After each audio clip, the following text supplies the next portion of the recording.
Welcome to Chad's Silversmithing. Today, I have a friend who brings me rocks periodically and wants me to make something out of them for him.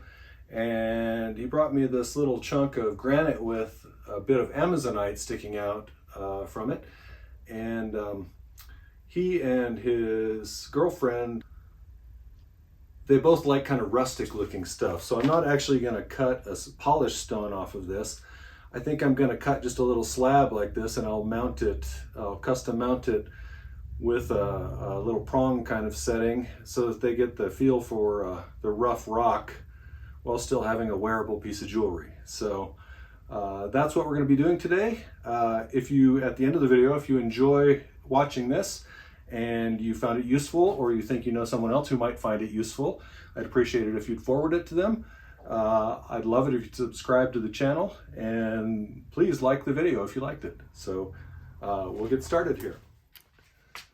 Okay, don't know if you can see this very well, but I'm going to go ahead and make a mark where I think I'm going to cut this to try and get a interesting piece of stone to set for them.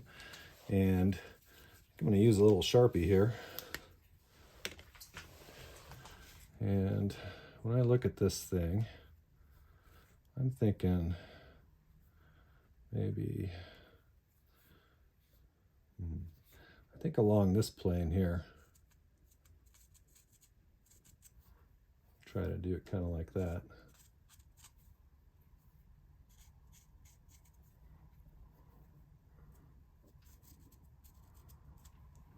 So you can see I'll just try and take a slice off of there. And then we can kind of smooth it out with a lapidary machine, and then it'll be ready to mount. Okay. I'm going to put some protective equipment on, and this is kind of loud, so I probably will not be talking for a minute while I cut this. So bear with me, and I'll probably lower the sound level when I edit the video as well, because the saw is a little bit on the loud side. So.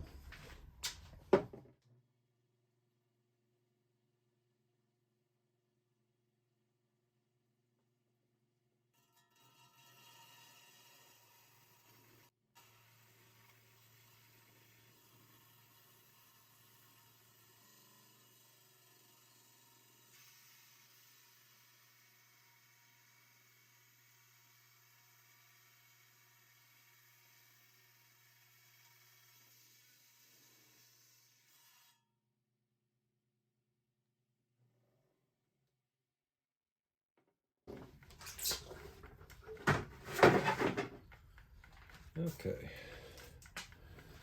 so you can see I maintained a lot of the amazonite that's on the edge of the stone here, but you can see that a lot of it's quartz in here, and just a little bit of the amazonite goes through to this stage. But I think I may knock off any little loose pieces on here, and then I'll just set it as is, and I'll use a little acetone to get the rest of that marker off. So we'll head down to the basement for the lapidary. I'm gonna go ahead and do a little trimming on this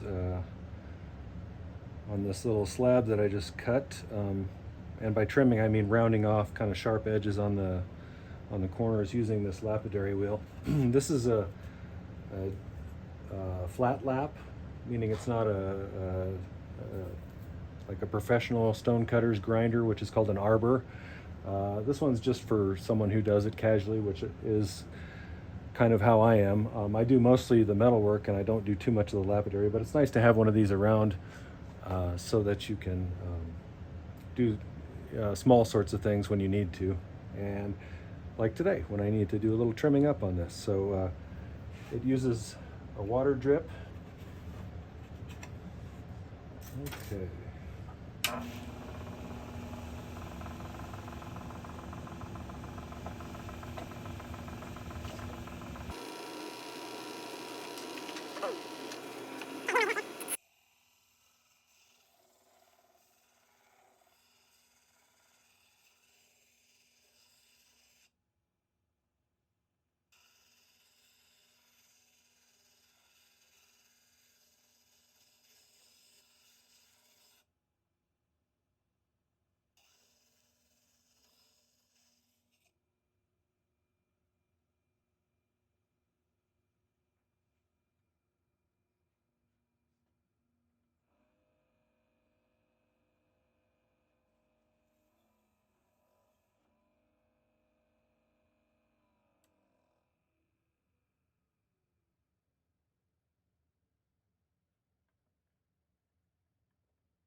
Okay, back to the silversmithing workshop, and what I'm going to do with this little slab of stone that I polished the back of is I think I'm gonna put a little frame made out of 14 gauge square wire that kind of matches the outline of the bottom of the stone. And then what I'll do is I'll put 4 or 5 prongs sticking straight up that I can curve over the top, and we'll add a little bail to it hooked onto a ring at the top of it here. And I think, when I'm looking at it, I kind of like it that way. I think that way. So I'm gonna position it like that. But first, before I do that, I need to cut a piece of square wire that's going to fit around the outline of the stone here. I always cut a little bit more than I need. That way you don't end up being short, and the excess piece can always end up being a prong. So first, let's kind of straighten this back out. These wide nose pliers are great for holding on to things while you straighten them out. That's what I use them for primarily. Square wire, you get it straight in one dimension, and then you turn it the other way, and you get it straight in that dimension, and you go back to the other dimension, and it's not straight anymore again. So you got to kind of go back and forth for a while till you get it.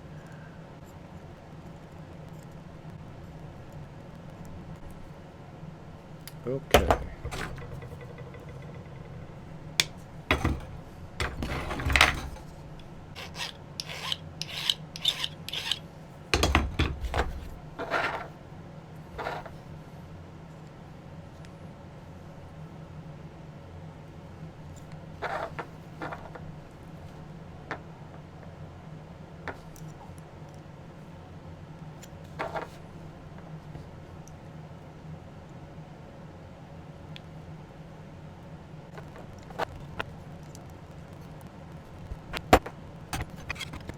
Pushing it past each other so that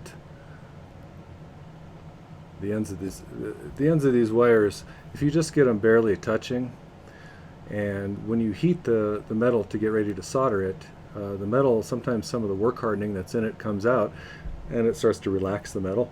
And if that happens and it pulls the area apart where the solder is supposed to go, you'll get a bad solder joint, or it won't solder at all. And so in order to prevent that from happening, if you push it past a few times and then pull it just back to where it meets like that, you get it where the springiness in the metal is actually working to your advantage by pushing it towards, the two pieces are springing towards each other instead of away from each other. So that should be good to go. Cut myself a little solder here if I can find it. That's the right kind. Just a little bit.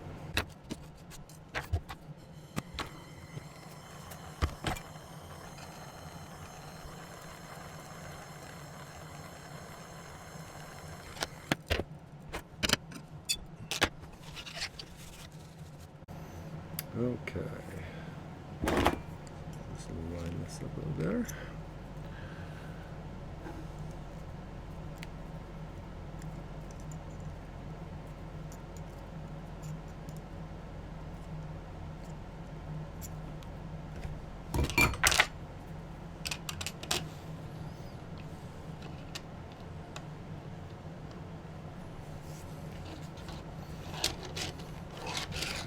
I think we're going to hang it this way, right? So I think it makes sense to put a prong here, here, and let's see. I'm going to make a little mark on here so I don't forget where I want to do it.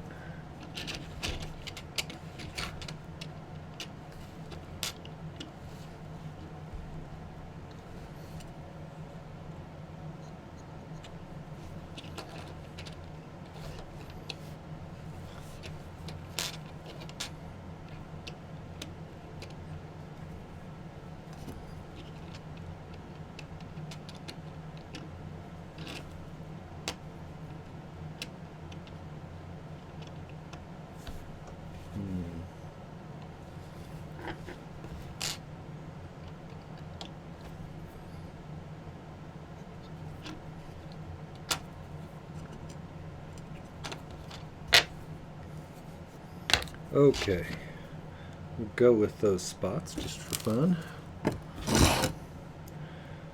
This, you want to make sure if you have an off-shaped stone that's not symmetrical all the way around, you don't accidentally solder things up this way, because then when you go to set this stone on there later, it's not going to fit. So I want to make sure that the prongs that I'm putting on here are going to stick straight up. So I need to make sure to put this thing this dimension like that. Okay. And what I'm going to do to make this a little bit easier is, this is called a magnesia block, and I am unsure what it's made of actually, but it is some heat resistant material that is a little bit softer than the actual soldering pad that I normally use, and so you can push things into it. And when you're doing little vertical prongs for like a rough stone like this, it's helpful if you can have them pushed into something that'll hold them straight up and down so you can easily solder them on. So I find that this is the easiest way to do that. So now I just need to, here's a little bit of that square wire. I can probably cut this in half. I want to make sure I make them extra long, because I'd rather have too much to work with than not enough, because I'm just going to cut off the excess. So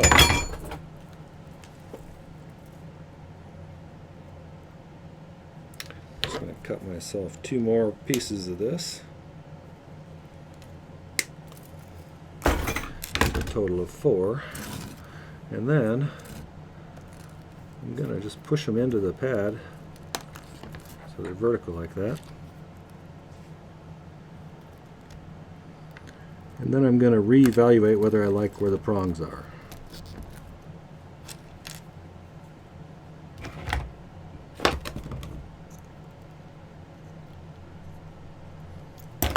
Before I solder them on here.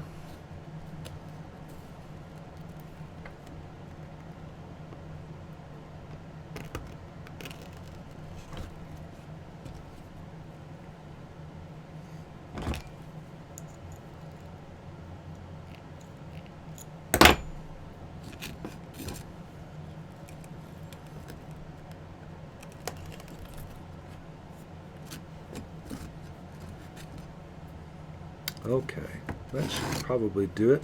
I'm going to use a generous amount of solder when I do this, just to make sure I get a nice, good solid solder joint there.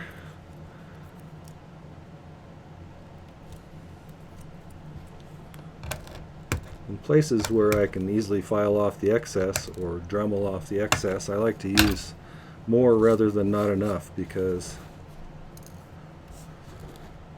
better than having a prong fall off at some point because you didn't solder it well enough. So that's an embarrassing faux pas. Nobody wants that. So let's get this all fluxed here.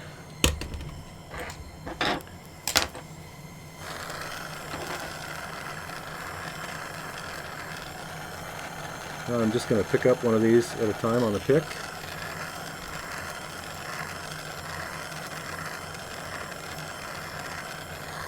As always, you got to heat the entire thing.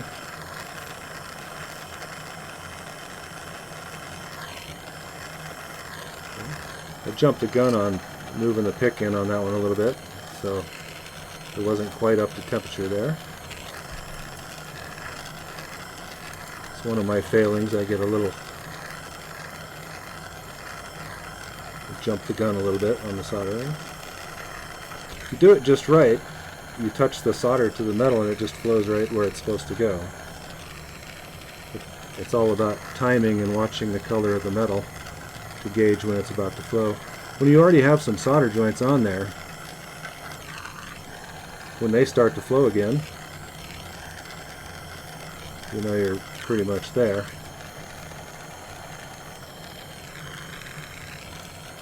Okay.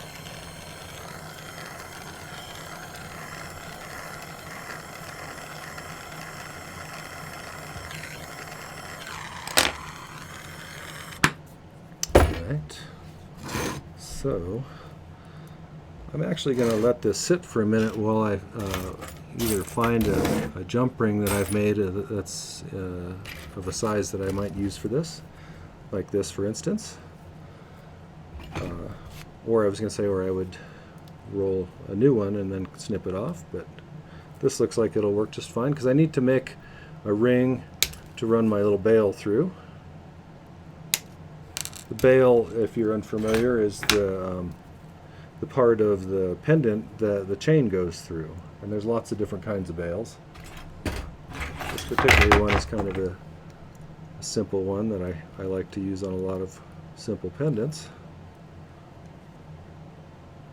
But first we got to put a ring on there. So what I'm going to do is I want to make sure, I'm going to put it right there, I think is what we decided. So I want to solder it right there.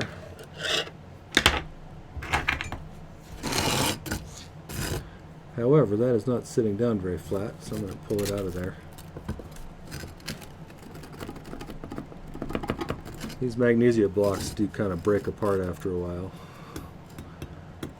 Well, a part of it is by spraying on flux you break down some of these things, which is a disadvantage to using the spray-on method that I use. However, not that terribly expensive to replace. Alright, so what I usually do is I pick the ring closed, and then generally there's enough solder there if I use a big piece to where I can just attach it right to there without adding any extra. But I usually keep an extra piece just laying around in case I don't have enough there, or I just can't get it to flow.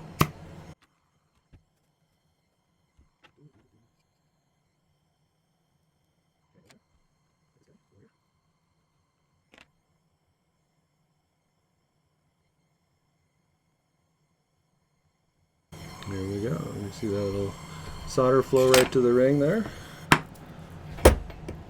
Okay, I'm going to dislodge that. Throw it in the pickle for a while, and then in the meantime, let's make a little bail. Find a piece of 26 gauge sheet like this, and I use a little bit of this 22 gauge very fine silver wire, and what I'm going to do is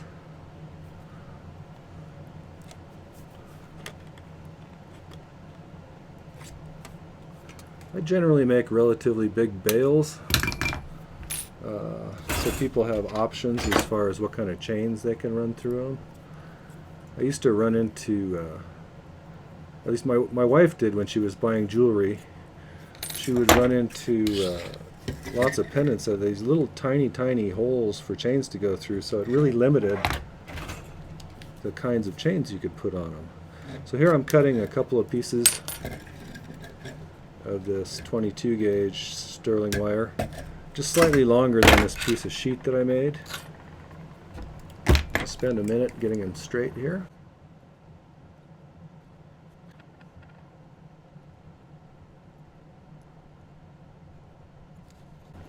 Close enough. Got to find the center point.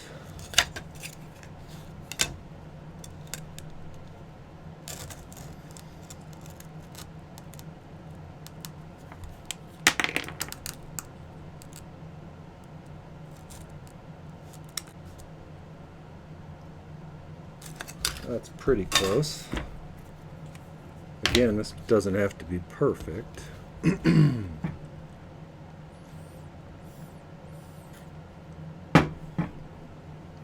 Okay. I'm going to turn these into a chevron kind of shape, just like that. Do the other one the same.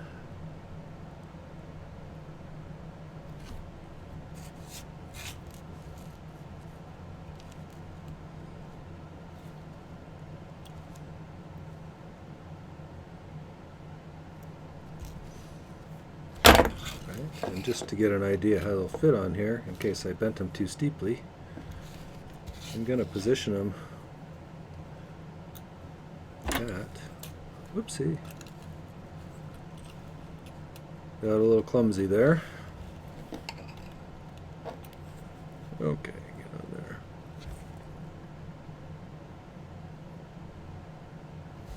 So that'll actually fit. I got pretty close on that one. I think that'll work just fine. So I'm going to set this magnesia block to the side, and to get these to solder down neatly onto this piece of sheet, we're going to do something called sweat soldering. And I'll have a video about why sweat soldering is so useful at some point. So keep an eye out for that. But what I'm going to do is I'm going to cut some very small pieces of solder, and I'm going to attach them to these wires, kind of stretched along the length of the wires.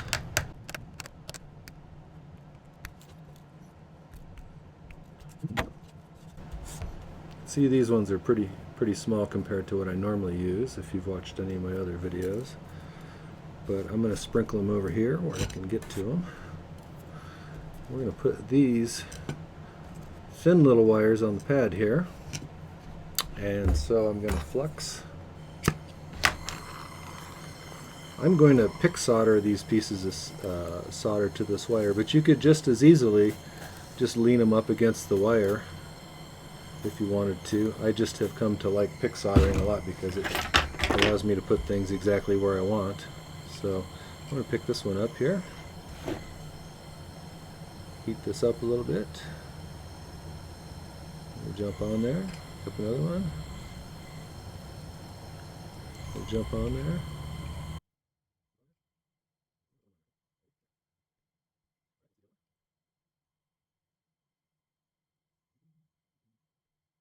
Okay, so that should probably do it. While I'm here, I'm going to go ahead and flux this piece of sheet. I'm going to get it crusty. One of the few hobbies where crusty is a good thing, except maybe baking or something. Alright, so let's get these guys positioned. We'll flip one of them around here like this.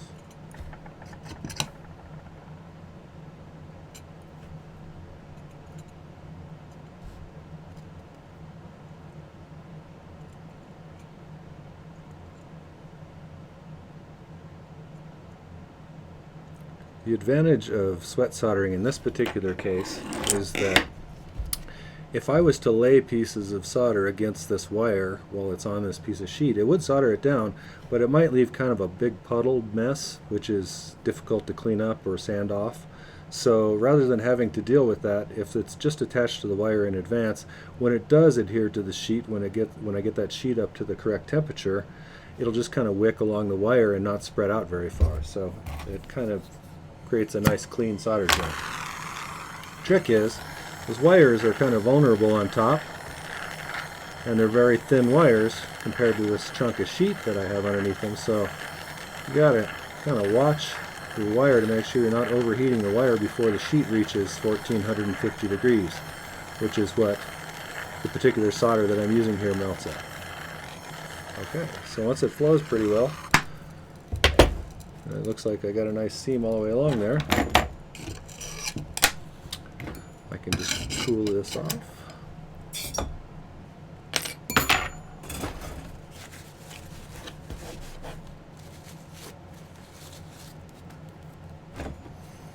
going to snip off the excess wire sticking out over the end here. And then I'm going to use my shears to just trim off the excess sheet. Like that. Always amazes me at this stage how covered with flux and stuff, it makes the piece of jewelry you're making look not very attractive. But then when you get through the final stage and it's all polished up, it really shines, and it's amazing the transformation. So that's one of the that's about the only fun thing about polishing, in my opinion.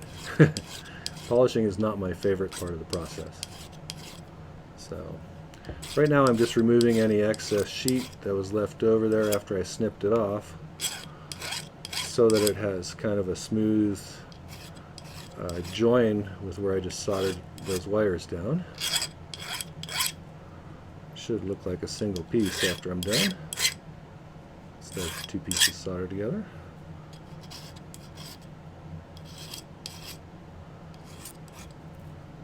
Okay. Now I need, I can do this around anything, but I have a pair of bail making pliers that I like, if I can find them. There they are. That make for a good way to get this started. So I'm going to put it in between those like that and just bend it around this way into kind of a teardrop shape. See, it makes a nice bail like that. See that this way. Thing is, I think I've showed this in some other videos, you got to get these 2 points together after you have them through the ring that I just made and soldered on there. So let's fish this out for now.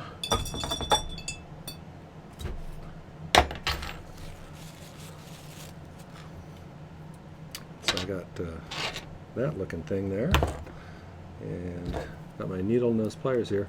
What you got to do with these to get them pushing together, and you should be able to see pretty well on this table for contrast. When you push them like this, they always spring back. So in order to get them to stay together, if you make a sharp bend in the side like that inwards, flip it over, and do a sharp bend like this inwards, it kind of takes it, instead of like this, you're going like that with your side, so it's forcing them together. So, and then I can pop it over this thing.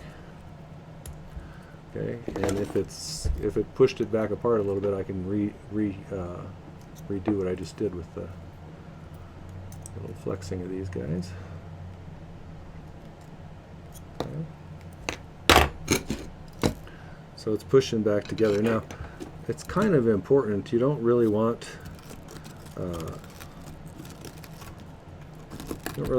this solder joint to be touching the ring so that you don't accidentally solder it to the ring.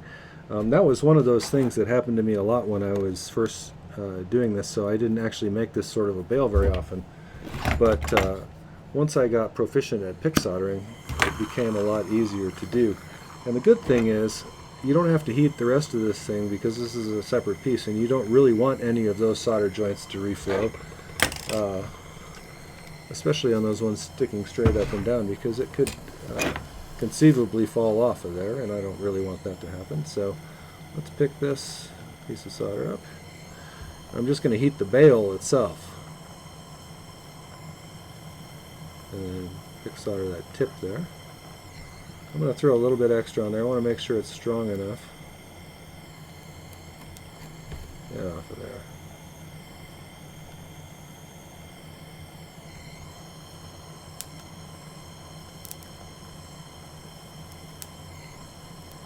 Okay, there we go. Now, I'm just going to let that pickle. When I come back, I'll snip off these bottom pieces, and then we can clean it up anywhere it needs to be cleaned up with the file or with the Dremel. Make sure all the prongs are on solid, and then we can just slide the stone in there, and we'll bend the prongs over, and we'll file the prongs down once we have them compressed down there, holding it steady. So, time to pickle.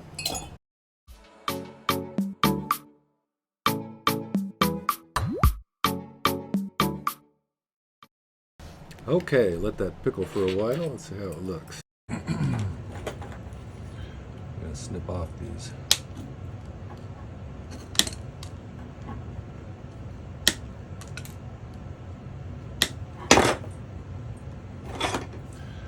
File them.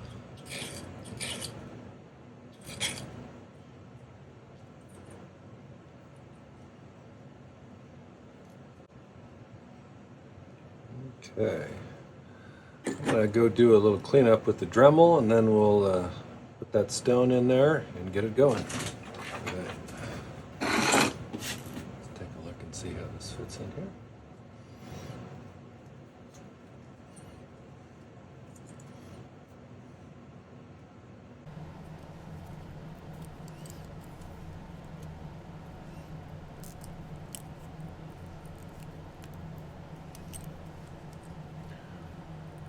When I get it to sitting how I want it to sit, I'm going to kind of push these prongs to kind of hold it in place.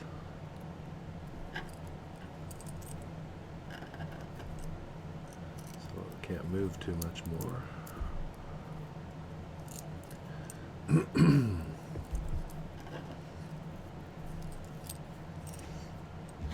Let's going to come a point where it gets kind of hard to bend it any further.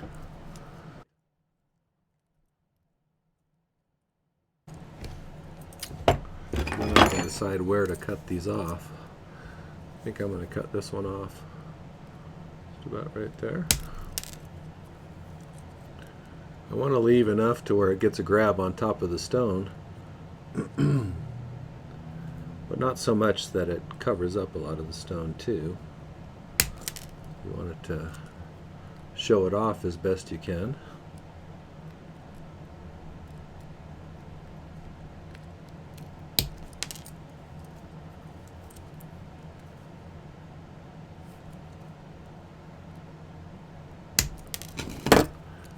Okay, so kind of like that.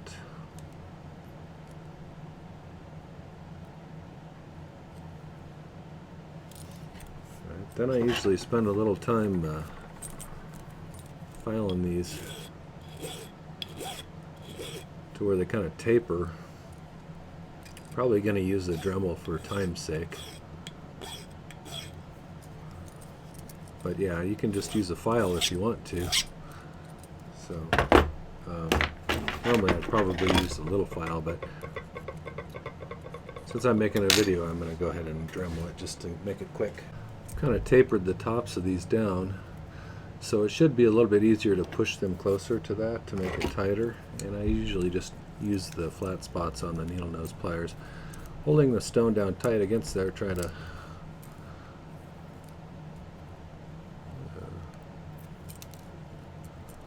one of the problems with this piece of rock that they gave me is a little crumbly. If you put too much pressure in one spot, it may chip. A chunk of this will come off.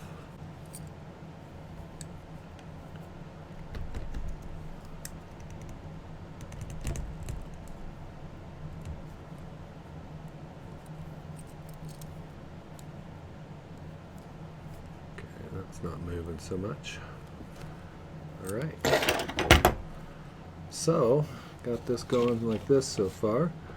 I could re-straighten these little bends that I made here so it's more of a teardrop shape.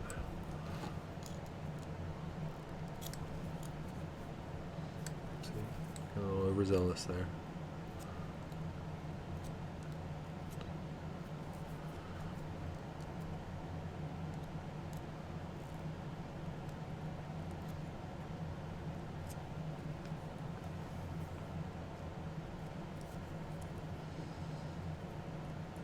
Okay, so just a little polishing and then we're done.